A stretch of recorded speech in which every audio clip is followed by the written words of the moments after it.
Charlie Kirk is one of the largest Republican commentators, and he just said that it was a mistake to allow Finland to join NATO because he believes that Finland is very Russian. Now, that's not true at all, but let's first listen to what he has to say. I don't hate NATO. I inherently don't think it's a bad idea.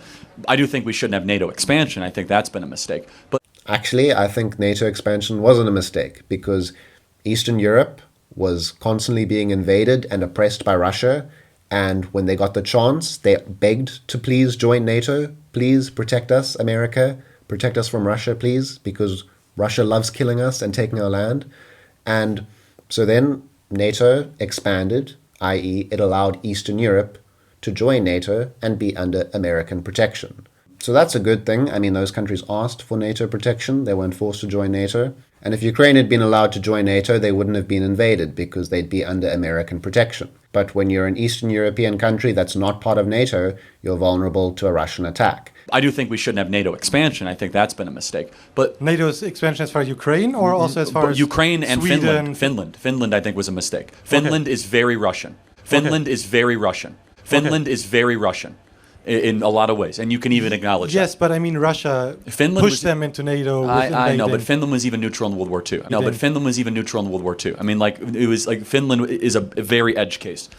Charlie says it was a mistake to expand NATO not just into Ukraine, but also into Finland. He thinks it was wrong to allow Finland to join NATO. And his reasoning here is that Finland is very Russian. Now, I don't know what he means by very Russian, because Finland is not part of Russia. It hasn't been part of Russia for more than 100 years. They don't speak Russian in Finland. They speak the Finnish language, which is its own separate language that is in no way related to the Russian language. In Finland, only 1% of the population is Russian, and most people in Finland don't support Russia. So I'd love to know what he means when he says Finland is very Russian. It reminds me of how these conservatives and fascists believe that Ukraine is Russian because Ukraine used to be part of Russia and Ukraine's next to Russia. There's this sort of mindset among Russia supporters that the countries that are nearby Russia, they're all Russians, so Russia should be allowed to take over those areas and oppress those people. These people believe that Ukraine is basically Russian, so Russia should be allowed to do what it wants to Ukraine, and he clearly believes that Finland is also Russian, and so don't let Finland join NATO. Don't let Finland be protected by the West. Let Russia do what it wants to Finland. And that's what happened in World War II. So Charlie also says here, falsely, that Finland was even neutral during World War II. So Finland should stay neutral now. It shouldn't join NATO. It shouldn't take sides. It should just be neutral, just like it was during World War II. Unfortunately for Charlie, Finland wasn't actually neutral during World War II. I don't know where he got that idea, but it's not true at all. For most of World War II, Finland was at war with Russia because Russia invaded Finland and tried to violently take over the country, and the Finnish fought back for their survival and for their land. During World War II, Finland was forced to give up 10% of its land due to the Russian violent invasion. And so Finland doesn't want to be in that position again. They don't want to be vulnerable to another Russian invasion because Russia used to rule Finland until 1917, and then they broke away, became independent. During World War II, Russia tried to wipe out the Finnish nation again, tried to conquer them, but then failed. And so Finland was neutral for many decades after World War II, but when they saw Russia start to invade its neighbors and try to take out over Ukraine and wipe out the Ukrainian nation, Finland then decided, shit, they might come for us next. We might be the next target. So that's why Finland begged, please, can we join NATO? Like, we're right on Russia's border, and they believe that areas that used to be part of Russia need to be returned to Russia. So please let us join. Please, America, protect us from Russia. And then Finland was allowed to join. But Republicans like Charlie Kirk believe that the Finnish and the Estonians and the Ukrainians and the Polish, they shouldn't be allowed to have security. They shouldn't be allowed to be protected from Russia by America and the West. They should just be vulnerable. They should just deal with it. If Russia invades you and tries to kill you and steal your land, then too bad. You border Russia, so you're basically Russian. You should deal with being invaded and conquered. So in summary, Charlie Kirk believes that Finland is Russian, which is not true at all, even slightly. He believes that Finland was neutral during World War II. which is not true, not at all. And he also believes that the Finnish people have no rights to security and to be protected from Russia. So other than that, there were a couple of other insane things he said in this debate. So let's listen to the rest. Through door A, we can continue this war. We will give more armaments to Ukraine, and 1 million more people are going to die. For what? Not helpful, I agree, yes. Yeah, and then door B is to try to find some settlement. Do you think we should try door B more than door A? Absolutely, Okay, but I agree. think he should put... I don't know why these people claim that all of these Ukrainians are dying because America is giving aid to Ukraine. Like, they think it's the aid, the American aid, that's killing the Ukrainians. They never, these Republicans and fascists and the communists as well, they never blame the Russian bombs and missiles and the Russian tanks and gunmen. They never blame them for all the Ukrainian deaths. They claim it's the aid that America is giving to Ukraine. That's what's killing the Ukrainians. They think that by giving more aid to Ukraine, the violence will continue, and if you just cut off the aid to Ukraine, the violence will end, the war will end. And that's not true at all. The Ukrainians are fighting against Russia because Russia is trying to commit violence against the Ukrainians. So the Ukrainian military is trying to protect their people from the Russian violence. The violence isn't going to end when America cuts off aid, because Russia insists on conquering all of Ukraine.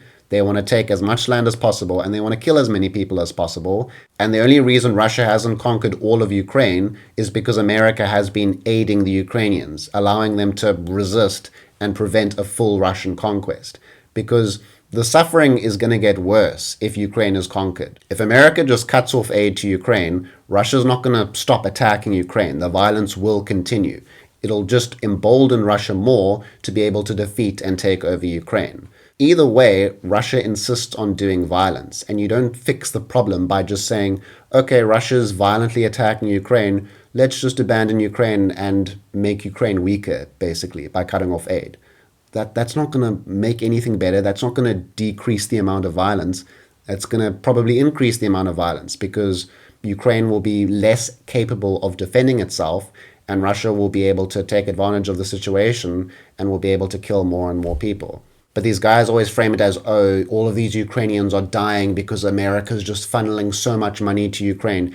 And that doesn't make sense, because American money isn't killing Ukrainians. It's Russian bombs and Russian soldiers that are killing Ukrainians.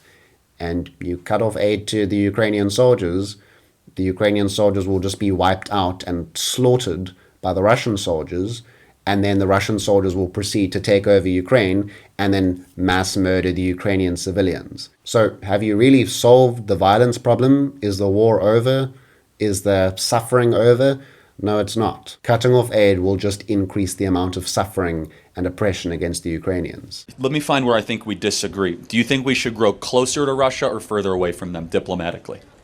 Well, I think you can grow closer to them, but I think you should... So Charlie is saying here that he believes America needs to grow closer to Russia and not further away, which is quite an insane thing to be saying while Russia is bombing children every single day and is stealing land from another country every single day. They're lighting apartment blocks on fire with their drones and missiles.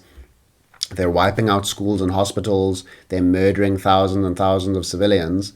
And he thinks that America should get closer with Russia. And this is what seemingly the majority of Republicans believe these days, and communists.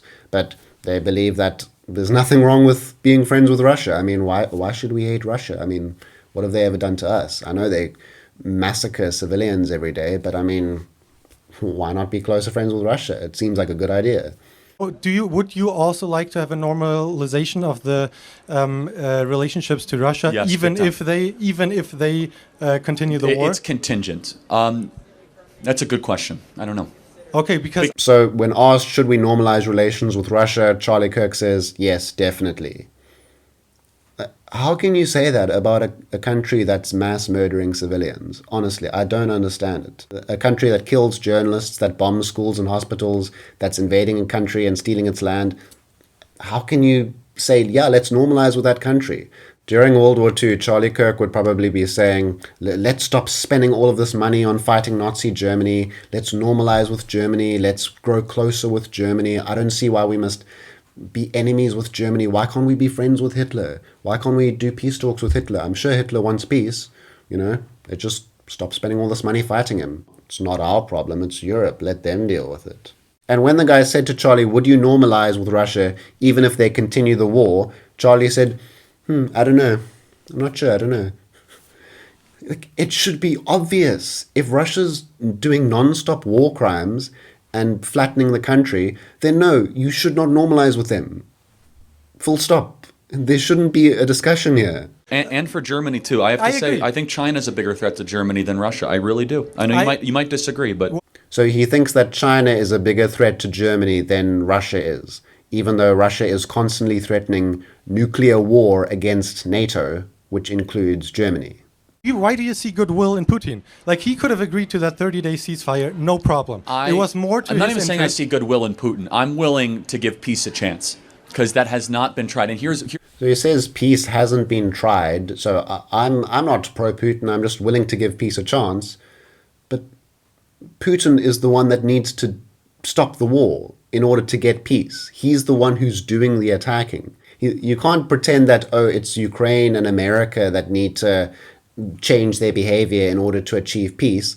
It's Russia who needs to change their behavior. The war would end tonight if Russia stopped attacking.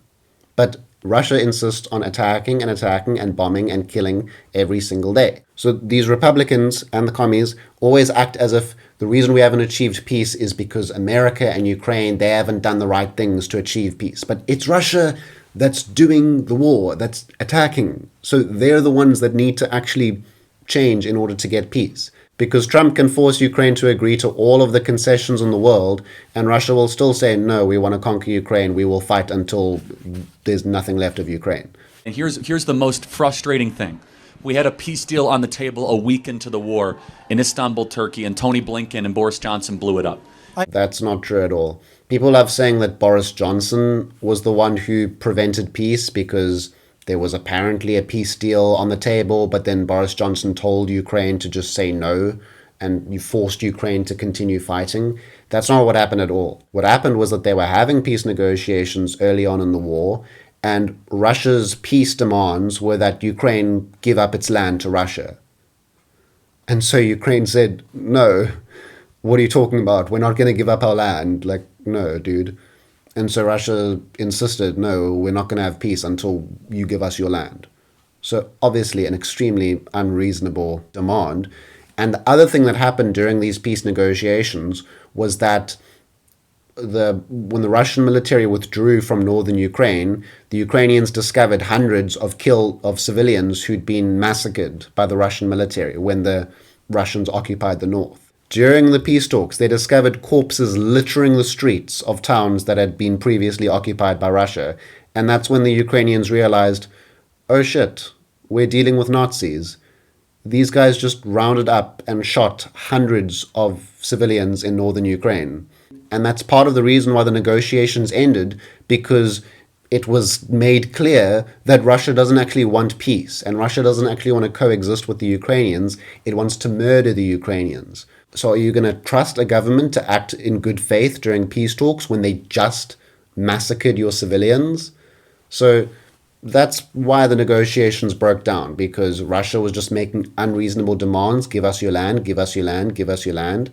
And they'd also just mass murdered civilians. So that's why peace talks broke down, because Russia was just impossible to actually achieve peace with.